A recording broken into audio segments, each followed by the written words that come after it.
Video நம்ம என்ன பார்க்க போகிறோம்னா WPLோட ஃபைனல் மேட்சுக்கான ஃபுல் ஸ்டாட்ஸ் அண்ட் அனலைஸ் வந்து பார்க்கலாம். டெல்லி உமன்ஸும் RCB women's. So DC vs RCB தான் வந்து மோத போகிறாங்க. யாருமே எதிர்பார்க்காத ஒன்று தான்.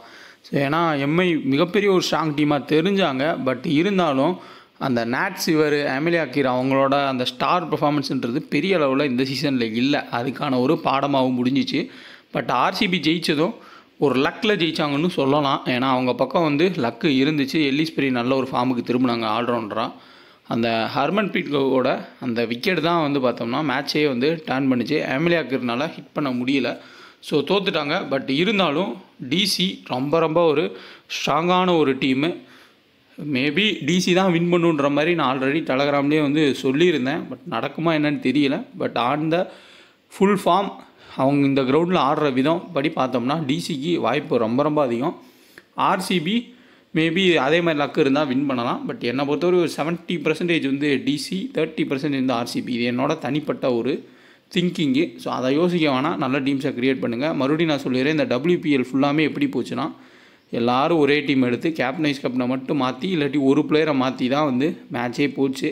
ஸோ அதனாலேயே பாதி மேட்சஸ்க்கு வந்து நான் வீடியோ போஸ்ட் பண்ணலை. அதே மாதிரி பாதி மேட்சுக்கு டீமும் கொடுக்கவே இல்லை. ஏன்னா அது கண்டினியூ ஆகிட்டே இருந்துச்சு. பட் இருந்தாலும் ஃபைனல்ன்றப்ப ப்ரெஷராக இருக்கும். யூனிவர்சல் டீமை எடுத்தெல்லாம் வந்து வின் பண்ண முடியாது. கண்டிப்பாக ரிஸ்க் எடுத்தே ஆகணும்.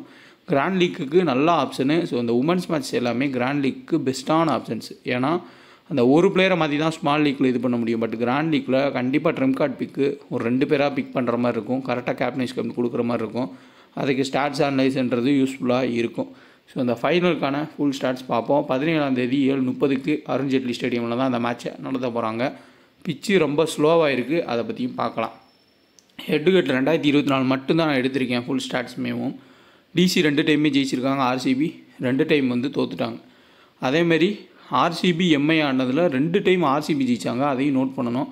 கடைசி மேட்ச்சும் ஜெயித்தாங்க. அதுக்கு முன்னாடி மேட்சுமே MI பீட் பண்ணாங்க. ஏன்னா அப்போயுமே எல்லிஸ்பெரி பயங்கரமான ஒரு 6 விக்கெட் எடுத்தாங்க. அதுபடி பார்த்தோம்னா இப்போ DC 2 டைமே RCBயை வின் பண்ணியிருக்காங்க. இந்த லாஜிக்கில் பார்த்தா DC ஜெயிக்கிறதுக்கான வாய்ப்புகள் அதிகம்.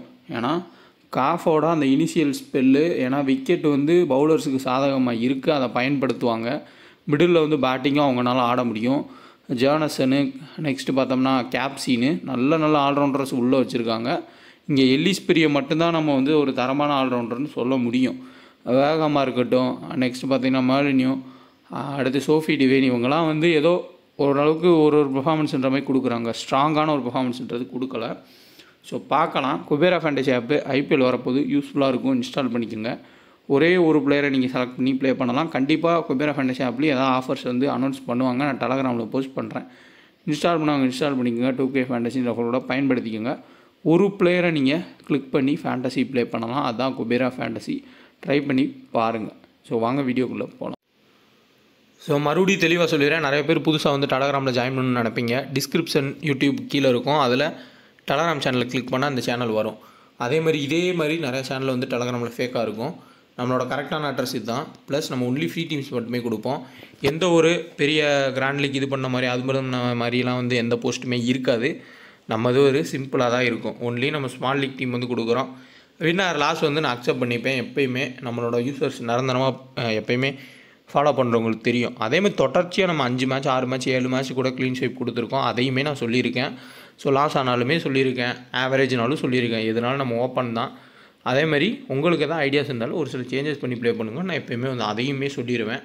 ஸோ புதுசாக வரவங்களுக்காண்டி தான் நான் வந்து இதை சொல்கிறேன். ப்ளஸ் உங்களுக்கு டவுட் இருக்குது அப்படின்னா இந்த இடத்துல நம்ம பின் பண்ணியிருப்போம். எப்படி வந்து நம்ம ஃபேண்டசி ப்ளே பண்ணணும் லாஜிக்கலான அதை கூட வந்து ஒரு டைம் வந்து பார்த்துக்கிறது நல்லது தான்.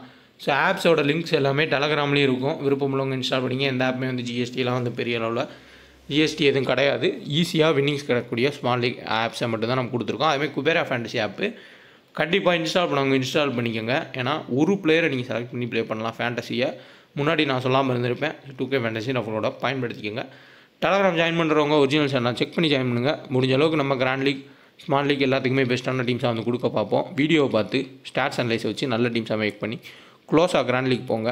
ஸோ நம்ம சொல்கிற இந்த ஆப்ஸ்லாம் கண்டிப்பாக ஈஸியாகவே வின் பண்ண முடியும் கிராண்ட் லீக்ஸு. ஸோ ட்ரை பண்ணி பாருங்கள். நிறைய லீடர் போட்டு தருவாங்க. ப்ளஸ் உங்களுக்கு காம்படிஷன் கம்மியாக இருக்கும். இதுலேயுமே வந்து கிராண்ட் லீக்கும் ட்ரை பண்ணி பாருங்கள். Capitals women's vs RCB women's. So பிளேயிங்கில் உள்ள மாற்றங்கள்னு பார்த்தோம்னா டெல்லி கேபிட்டல்ஸில் எந்த ஒரு மாற்றமும் இருக்காது. லாஸ்ட் மேட்ச் அழகாக ட்ரை பண்ணாங்க. மின்னும் மணியை அருமையாக வந்து அவங்களும் செட் ஆகி விக்கெட்ஸுன்றதை எடுத்தாங்க. ஸோ அவங்க தான் வந்து மோஸ்ட்லி வந்து ப்ளே பண்ணுறதுக்கு வாய்ப்புகள் இருக்குது. ஏன்னா இந்தியன் டீம் பிளேயரும் கூட இந்தியன் டீமில் கிடச்ச சான்ஸ் எல்லாமே நல்லாவே பயன்படுத்தினாங்க. மின்னு மணி கேரளா பிளேயரு, ஸ்டேட்டில் அதுக்கப்புறம் டொமஸ்டிக்கில் எல்லாமே நல்லா பெர்ஃபார்ம் பண்ண பிளேயர் தான். பட் இந்த WPL ஏதோ இன்ஜுரியாக என்ன காரணம்னு தெரியல, நிறைய மேட்சஸ் பெஞ்சில் வச்சுருந்தாங்க. இந்த சைடில் பெங்களூர் உமன்ஸில் கண்டிப்பாக மேக்னாவை உள்ளே கொண்டு வரலாம். ஏன் ஸ்மிருதி மந்தனா ஒரு டிஃப்ரெண்ட்டான ஒரு கேப்டன்ஷிப் பண்ணுறாங்கன்றதான் தெரியல. ஒரு சில மேட்சஸ் பார்த்தோம்னா ஷியங்கா பாட்டில் ஒரு மேட்ச் அடிக்க விட்டாங்க, அப்புறம் விக்கெட்ஸ் எடுக்க முடியல, உடனே அவங்கள ட்ராப் பண்ணி உள்ளே கொண்டு வந்தாங்க. அதே மாதிரி மேக்னா ஃபஸ்ட்டு 2-3 மேட்ச் நல்லா ஆடினாங்க. அதுக்கப்புறம் அவங்களுக்கு ஃபுட் ஒர்க் இல்லை, சரியாக ஆடலை, உடனே ட்ராப் பண்ணி சம்மந்தமே இல்லாத ஏதோ ஒரு பிளேயராக மிடில் ஆர்டரில் ஆட வச்சு அவங்க 10 பாலுக்கு 1 ரன் 0 ரன்ஸுன்னு தான் வந்து ஆடிட்டு இருந்தாங்க. ஒரு கேட்சை வர ட்ராப் பண்ணாங்க. அதுக்கு மேக்னாவே ஆடலாம். மோஸ்ட்லி இந்த மேட்ச்சில் மேக்னா ஆடுறதுக்கான வாய்ப்புகள் இருக்கும். அதே மேக்னா டக் அவுட் ஆகிறதுக்கும் வாய்ப்புகள் இருக்கும். ஏன்னா காஃபோட ஸ்விங்கு, சீமு, பிச்சு வந்து ஸ்லோவாக இருக்குது. அதெல்லாம் பார்த்தோம்னா ஜானசன் காஃபோட பவுலிங்கில் மேக்னா ஃப்ளாப் ஆகிறதுக்கான வாய்ப்புகள் ரொம்ப ரொம்ப அதிகம். சோஃபி டிவைன் வந்து ஓப்பன் பண்ணாங்கன்னா மேபி மிடில் வந்தால் மேக்னா ஒரு 20-25 ரன்னு வந்து ஆடலாம். பட் அதுக்கான வாய்ப்புகள் குறைவு தான். சோஃபி டிவைன் மிடில் தான் வருவாங்க. அவங்களுக்கு எதுவுமே செட் ஆகலை இந்த சீசனில். பட் அந்த ஆல்ரவுண்டர் ஒரு கேட்டகரியில் இருக்கிறதுனால நம்மளும் ஒரு பயந்து நம்ம பிக் பண்ணுற மாதிரி இருக்குது. ஒவ்வொரு மேட்ச்லேயும் ஒரு 10 ரன்னு 15 ரன்னு அடுத்து ஒரு விக்கெட் எப்போயாச்சும் இப்படி தான் போயிருக்காங்க. பட் பிக் மேட்ச் பிளேயர்ஸ் வந்து எப்பயுமே முக்கியம். அதில் கண்டிப்பாக எல்லிஸ்பெரி, Sophie divine, Smriti Mandhana, next வேகம், மோர்னியூ, இந்த சைடு பார்த்தோம்னா உங்களுக்கு ஜானசன், காஃபு, கேப்சி, மெக்லானிங்கு, சீகா பாண்டே, இவங்க எல்லாருமே வந்து எக்ஸ்பீரியன்ஸ் அதிகம். ப்ளஸ் உங்களுக்கு big match players. So big மேட்சஸில் பெர்ஃபார்மன்ஸே பண்ணாமல் இருந்து கூட திடீர்னு பெர்ஃபார்மன்ஸ் பண்ணிட்டு போயிடுவாங்க. அதனால் சேஃபஸ்ட்டு பிக்ஸாக வேணால் நம்ம வந்து எடுத்துக்கலாம். ஸோ டவுட்டுன்னு பார்த்தோம்னா பிச்சு ஸ்லோவாக இருக்குது, இனிஷியல் ஸ்விங் கிடைக்கும் அப்படின்னா கண்டிப்பாக காஃபோட ஓவரில் மந்தனாவும் மேக்னாவும் ஏதாவது மாட்டலாம். பட் மந்தனா ஓரளவுக்கு வந்து தப்பிச்சிருவாங்க. மேக்னா வந்து மாட்டுறதுக்கான சான்ஸ் வந்து இருக்கலாம். இந்த சைடில் லேண்டிங்கு சஃபாலி வருமா, இங்கே ரேணுகா தாக்கூர்னால விக்கெட்டே எடுக்க முடியல. என்ன தான் ஸ்விங் பண்ணி எப்படி பவுல் பண்ணாலுமே விக்கெட்டுன்றது தான் அவங்களால எடுக்க முடியல. மேபி பவர் பிளேயே லீஸ்பெரியோ இல்லை சோஃபி டிவைனோ பவுல் பண்ணி விக்கெட் எடுக்கிறதுக்கு ட்ரை பண்ணுவாங்க. பட் மெக்லானிங் மாட்டுறதுக்கான சான்ஸ் வந்து குறைவு தான். சஃபாலி வருமா மேபி அட்டாக் பண்ண போய் வேணால் அவங்க விக்கெட்ஸை கொடுக்கலாம். அதில் ஒரு டவுட் இருக்குது. ஜெனிமா ரோட்ரிகஸை பொறுத்தவரையும் ஃபஸ்ட்டு பேட் பண்ணுறப்போ ரொம்ப ரொம்ப முக்கியமான பிக்கு. ஃபஸ்ட்டு பேட்டிங்கில் அவங்க ஈஸியாக ஆடுவாங்க எதுவுமே யோசிக்காமல். பட் சேசிங் வரப்போ ப்ரெஷர் ஆகிடுவாங்க. காரணம் என்னென்னா அவ்வளோ சீக்கிரம் தூக்கி அடிக்க முடியாது. ஒரு ரிச்சா கோஸோ, ஒரு ஹர்மன் பிரீத் கௌர், ஸ்மிருதி மந்தனா மாதிரி ஜெனிமா ரோட்ரிகஸ்னால அடிக்க முடியாது. டைமிங் மட்டும்தான் பண்ண முடியும். அப்போ சேசிங் வரப்போ அந்த ப்ரெஷரில் அவங்களால டைமிங் பண்ண முடியாது. ஸோ அதை யோசிக்கோங்க. ஃபஸ்ட்டு பேட் பண்ணுறப்போ நல்ல ஒரு பிக்கு, செகண்ட் பேட் பண்ணுறப்போ கொஞ்சம் ட்ராப் பண்ணிட்டு போகிறது நல்லது தான். கிராண்ட் லீக்ஸில் வேணால் ட்ரை பண்ணிக்கலாம். அதேமாதிரி அருந்ததி ரெட்டி, ஸோ ஆர்சிபி கூட எல்லாமே நல்ல ஒரு பெர்ஃபார்மன்ஸ் கொடுத்துருக்காங்க. இந்த சீசனில் கிடைக்கிற சான்ஸ் எல்லாமே பயன்படுத்தியிருக்காங்க. ஒரு ட்ரம் கார்டு பிக்காக நம்ம இவங்களை பார்க்கலாம். அதே மாதிரி மின்னு மணி இந்த சைடில் ஒரு ட்ரம் கார்டு பிக்காக கண்டிப்பாக ஷியங்கா பாட்டிலும் சோபனாவும் இருப்பாங்க. விக்கெட்டு ஸ்லோவாச்சு, பவுலர்ஸுக்கு தான் ஹெல்ப் கிடைக்கும் அப்படின்னா கண்டிப்பாக இவங்க 4 பேருமே இம்பார்ட்டன்ட் பிக். ராதா யாதவ் அந்தளவுக்கு ஆர்சிபிக்கு எதிராக எப்பயுமே பெர்ஃபார்மன்ஸ் பண்ணது கிடையாது. அதுக்கான ரெக்கார்ட்ஸுமே வந்து இருக்குது. டீசெண்டாக ஆடி இருக்காங்க ஆர்சிபி ராதா யாதவை. ஸோ பெஸ்ட்டு கேப்டன்ஸ் சாய்ஸில் கண்டிப்பாக எல்லிஸ்பெரி, காஃபு, ஜானசன் இந்த 3 பேர் தான். இதில் எந்த ஒரு மாற்ற கருத்துமே இல்லை. இதில் தான் மாற்றி வந்து கேப்டன்ஸ் கேப்டனாக கொடுக்க போகிறாங்க. பட் எக்ஸ்ட்ரா ஆப்ஷன்ஸ் டிஃப்ரென்ஸில் யோசிக்கணும்னா கேப்சி, அடுத்து லேர்னிங்கு, ஸ்மிருதி மந்தனா, இந்த இடத்துல மோலினியூ. ஸோ இந்த 4 பேரை நம்ம எக்ஸ்ட்ரா யோசிக்கலாம். சோஃபி டிவைனை யோசிக்கிறது ரொம்ப ரொம்ப ரிஸ்க்கு. கிராண்ட் லீக்கில் வேணால் சோஃபி டிவைன், அதுக்கப்புறம் ரிச்சா கோஸு, இந்த மாதிரி பிளேயர்ஸை வந்து ட்ரை பண்ணிக்கலாம். மற்றபடி மற்ற பிளேயர்ஸை ஜஸ்ட்டு பிளேயர்ஸ் எடுத்துகிட்டு இவங்களுக்குள்ளேயே நம்ம கேப்டன்ஸ் கேப்டன் போடுறது தான் வந்து கண்டிப்பாக டாப்பில் கேப்டன்ஸ் கேப்டனாக வரப்போகுது. ஸோ அதனால் இவங்களுக்குள்ளேயே நம்ம வந்து கொடுக்குறதும் நல்ல ஒரு ஆப்ஷனாக இருக்கும். So Jonassen left arm spin last match ஆர்சிபிக்கு எதிராக ஃப்ளாப்பு. பட் அதுக்கு முன்னாடி ஒரு நல்ல ஒரு பெர்ஃபார்மன்ஸ்ன்றதை கொடுத்துருந்தாங்க. சீகா பாண்டே விக்கெட் எடுக்காத மேட்சே கிடையாது. மினிமம் ஒரு விக்கெட் எல்லா மேட்சுமே எடுத்திருக்காங்க. ஃபஸ்ட்டு பவுல் பண்ணாலும் செகண்ட் பவுல் பண்ணாலும் விக்கெட் எடுத்திருக்காங்க. சப்போஸ் பிச்சு ரொம்ப ஸ்லோவாகிடுச்சு, பவுலர்ஸுக்கு தான் சாதகமாக இருக்கும் அப்படின்னா நீங்கள் தாராளமாக ஸ்மிருதி மந்தனா, சஃபாலி வருமா, லேண்டிங்கை கூட ட்ராப் பண்ணி மிடில் இருக்கக்கூடிய பேட்டரை யாராவது ஒரு ஆள் எடுத்துகிட்டு இருக்க பவுலிங் போடுற ஆல்ரவுண்டர் பேட்டரில் ஃபுல்லாக எல்லாத்தையுமே வந்து பவுலிங் யார் பவுல் பண்ணுவாங்களோ அவங்க ஃபுல்லாக எடுக்கிறதும் நல்ல ஆப்ஷன் தான். அப்போது ரொம்ப லோ பர்சன்டேஜ் பிக்காக கண்டிப்பாக சோப்பனாக இருப்பாங்க. அதுக்கப்புறம் மின்னுமணி, ராதா யாதவ் இந்த மாதிரி பிளேயர்ஸ் இருப்பாங்க. லோ ஸ்கோரிங் கேமாக போகும், பவுலிங்க்கு சாதகமாக இருக்குன்ற மாதிரி இருந்துச்சுன்னா நீங்கள் அப்படி ட்ரை பண்ணி பார்க்கலாம். மற்றபடி காமன் டீம்னா நம்ம சொன்ன மாதிரி காஃபு, ஜானசனு, அதுக்கப்புறம் கேப்சி, இந்த சைடில் எல்லிஸ் பெரி, சோஃபி டிவைன், மொலினியோ இந்த மாதிரி டபுள் ஆப்ஷன் கொடுத்துக்கலாம். பேட்டர்ஸும் நல்ல பேட்டிங் பிச்சாக இருக்குது, பிச்சை மாற்றுறாங்க அப்படின்னா ஸ்மித்தி மந்தனா, லேனிங்னும் நம்ம வந்து கேப்டன் வைஸ் கேப்டனாக கொடுத்துக்கலாம். ஸோ இந்த இயர் 2024 ஆடின ஹெட் டு ஹெட் மட்டும்தான் நான் எடுத்திருக்கேன். எதுவுமே நம்ம கன்ஃபியூஸ் பண்ணிக்க வேண்டாம். 2 மேட்ச் ஆடிருக்காங்க, 2 மேட்ச்மே டிசி தான் வின் பண்ணியிருக்காங்க. அந்த 2 மேட்ச் எல்லோரும் எப்படி ஆடிருக்காங்கன்றதை மட்டும் நம்ம பார்த்துக்கலாம். ஏன்னா வென்யூ ஸ்லோவாகிடுச்சு, விக்கெட்டு மேபி ஃபைனலுக்கு ஒரு ஃப்ரெஷ் விக்கெட் கொடுத்தா அது பியூர் பேட்டிங் ட்ராக்குன்னு நமக்கே தெரிஞ்சிடும், அதை பார்த்துக்கலாம். இல்லை அதே விக்கெட் கொடுக்குறாங்க ரொம்ப ஸ்லோவாக இருக்குது அப்படின்னா பவுலிங்க்கு சாதகமாக இருக்கும். அந்த ரொட்டேட் பண்ணி ஆடக்கூடிய பிளேயர்ஸ் லேனிங் மாதிரி, மெக்லானிங்கு, ஜெனிமா ரோட்ரிஸ் மாதிரி இந்த ரொட்டேட் பண்ணி டுக் இன்னிங்ஸ் ஆடுறவங்களுக்கு ஹெல்ப்ஃபுல்லாக இருக்கும். அதிரடியாக ஆடுறவங்களுக்கு வந்து அவ்வளோ சீக்கிரம் ஆட முடியாது. கொஞ்சம் நின்று ஆடிட்டு அதுக்கப்புறம் ஹிட் பண்ணால் கிளிக் ஆகிற மாதிரி இருக்கும். அதை வந்து ஆன் டைம்னு யோசிக்கோங்க. அப்போ சஃபாலி வருமானாலும் ஆட முடியாது, ஃப்ளாப் ஆகிறதுக்கான வாய்ப்புகள் ரொம்ப அதிகம். மெக்லானிங்கு ஹெட் டு ஹெட்டில் ஒரு மேட்ச் 11, ஒரு மேட்ச் 29, பெரிய மேட்ச் பிளேயரு, பயங்கரமான ஒரு பிளேயர், கோட்டுன்னு சொல்லலாம். அந்தளவுக்கு ஒரு பிளேயர் இவங்க ரிட்டையர்ட் ஆனதே வந்து பெரிய ஒரு சாக்கு தான் இன்டர்நேஷ்னல் கிரிக்கெட்டில். அதனால தான் இப்போ ஹீலியை கேப்டனாக போட்டிருக்காங்க, வேறு யாரை வந்து கொடுக்குறது தெரியாமல். அந்தளவுக்கு ஒர்த்தபுள் பிளேயர் லேனிங், கன்சிஸ்டண்ட்டாக ஆடக்கூடிய பிளேயர். கண்டிப்பாக பெரிய மேட்ச்சில் நல்லா ஆடுவாங்க. கேப்டன் வைஸ் கேப்டனாக ட்ரை பண்ணி பாருங்கள். சஃபாலி வருமா 2 மேட்சுமே நல்லா தான் ஆடிருக்காங்க ஹெட் டு ஹெட்டில். பட் விக்கெட் ஸ்லோவாக இருந்தால் அடிக்கிறதுன்றது ரொம்ப கஷ்டம். கேப்சி ஹெட் டு ஹெட்டில் 46, 48 ப்ளஸ் ஒரு விக்கெட்டு, சூப்பரான ஒரு பெர்ஃபார்மன்ஸு. தரமாக ஆர்சிபிக்கு எதிராக நல்ல ரெக்கார்டு வச்சுருக்காங்க. ஸ்மித்தி மந்தனாவை லாஸ்ட் டைம் இவங்க தான் விக்கெட்டும் எடுத்தாங்க. ஜெனிமா ரோட்ரிஸு ஒரு மேட்ச்சில் ஃப்ளாப்பு, ஒரு மேட்ச்சில் 58 ரன்னு. காஃபு ஸோ ஹெட் டு ஹெட்டில் 32, 2 விக்கெட்டு, 12, 1 விக்கெட்டு. ஸோ ஓவரால் பார்த்தோம்னா டீசென்ட் ஆல்ரவுண்ட் பெர்ஃபார்மன்ஸு காஃப் கொடுத்துருக்காங்க. பவுலிங்க்கு சாதகமாக இருந்தால் அதை கண்டிப்பாக பயன்படுத்துவாங்க. ஜானசனு 36 ரன் ப்ளஸ் 3 விக்கெட்டு, ஒரு மேட்ச்சில் 0 wicket. Arundhati Reddy head to ஹெட்டில் 2 விக்கெட் ப்ளஸ் 1 விக்கெட். கண்டிப்பாக ஒரு ட்ரம் கார்டு பிக்காக இருப்பாங்க. 3 விக்கெட் எடுத்திருக்காங்க 2 மேட்ச்சில். யாரும் பெரிய அளவில் யோசிக்க மாட்டாங்க. பவுலிங்க்கு ஃபேவராக இருந்தால் அருந்ததி ரெட்டியும் ட்ரை பண்ணி பாருங்கள். ஷிகா பாண்டே மினிமம் ஒரு விக்கெட்டு எல்லா மேட்ச்லேயும் எல்லா கிரவுண்ட்லேயுமே வந்து எடுத்துக்கிட்டே தான் இருக்காங்க. மினிமம் ஒரு விக்கெட் கண்டிப்பாக எடுக்கிறாங்க.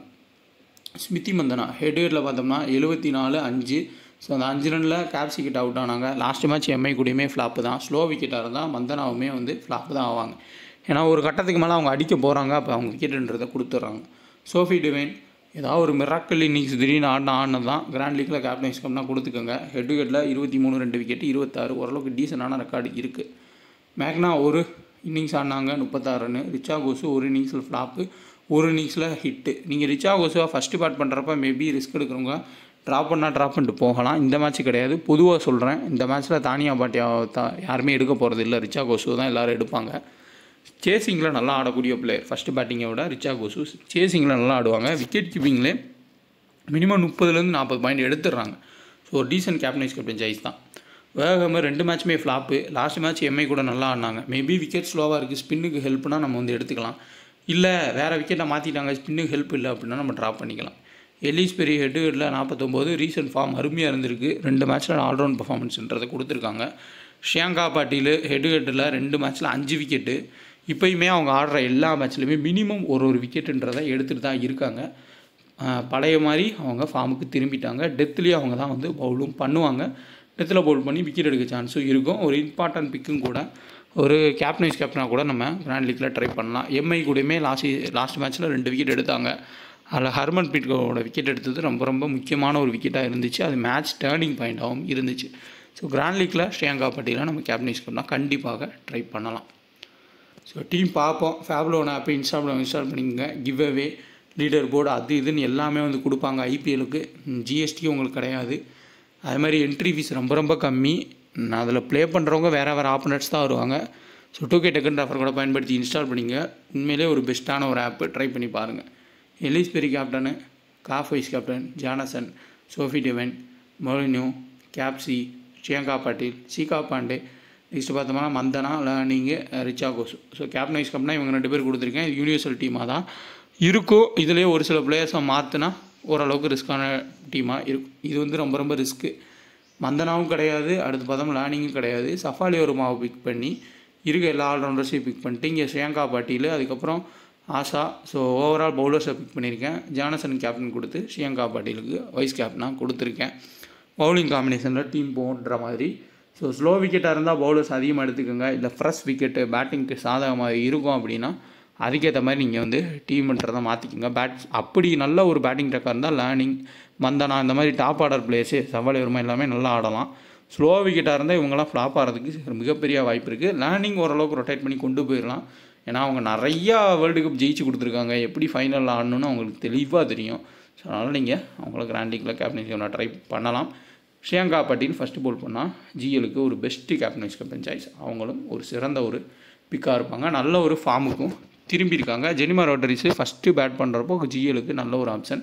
சேசிங் வரப்போ அந்தளவுக்கு அவங்களால புஷ் பண்ணி கேமை எடுத்துகிட்டு போக முடியாது. மற்றபடி மிடில் இருக்கக்கூடிய ஆஸ்திரேலியன் ஆல்ரவுண்டர்ஸ் இவங்களையே மாற்றி கேப்டனாக கொடுக்கணும்னாலும் கொடுத்துக்கோங்க. சவுத் ஆஃப்ரிக்கா, இங்கிலாந்து கேப்சி மற்றவங்க எல்லாருமே ஆஸ்திரேலியா தான். அவங்களுக்குள்ளேயே மாற்றி கொடுக்கணும்னாலும் கொடுக்குங்க. வீடியோஸ்னால் லைக் பண்ணுங்கள், ஷேர் பண்ணுங்கள். மறக்காம நம்ம சேனலை சப்ஸ்கிரைப் பண்ணி டெலகிராம் ஜாயின் பண்ணிக்கோங்க. கண்டிப்பாக ஐபிஎலுக்கு ஃபுல் டீட்டெயிலோட கிளியராக எல்லா மேட்சஸ்க்கும் வீடியோன்றது போஸ்ட் பண்ணுவோம். ஸோ WPLக்கே போஸ்ட் பண்ணியிருப்போம். ஸோ இடையில சின்ன ஒரு போஸ்ட் பண்ண முடியாத மாதிரி ஆயிடுச்சு. அதனால தான் வந்து வீடியோஸ்ன்றது போஸ்ட் பண்ணலை. இப்போ தான் வந்து நமக்கு கரெக்டான டைமிங்கில் இப்போ இருந்து போஸ்ட் பண்ணுறதுக்கான டைமிங்ன்றது கொடுத்துருக்காங்க. அதில் நம்ம வந்து வீடியோஸ்ன்றதை